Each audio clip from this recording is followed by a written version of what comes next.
Balai Konservasi Sumber Daya Alam, BKSDA, Sumatera Barat mengambil langkah setelah harimau Sumatera terpantau memasuki kawasan kantor Balai Riset dan Inovasi Nasional, BRIN, di Koto Tabang, Kecamatan Palupuh, Kabupaten Agam.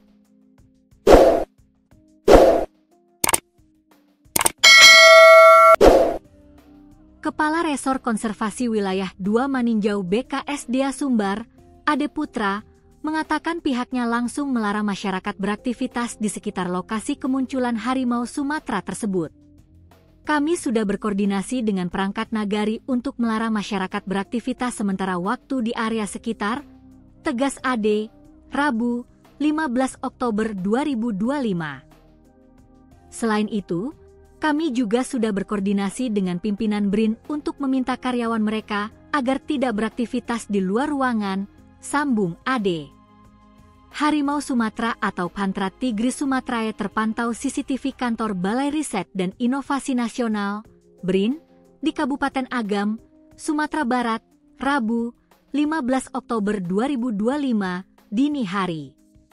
Lokasi tepatnya kantor BRIN berada di Koto Tabang, Nagari Koto Rantang, Kecamatan Palupuh, Kabupaten Agam.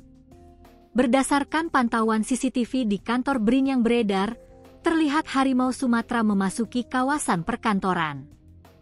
Panthera tigris sumatrae terlihat mengelilingi perkantoran hingga ke bagian belakang. Ade Putra membenarkan terkait harimau Sumatera yang memasuki kawasan perkantoran BRIN di Agam tersebut. Benar, harimau Sumatera terlihat sekitar pukul 1.30 di kawasan kantor BRIN Agam, Rabu, 15 Oktober 2025, dini hari, jelasnya.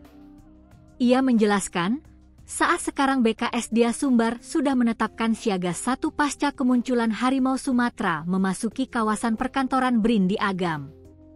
Saat ini kami sudah menetapkan status siaga 1, jelasnya.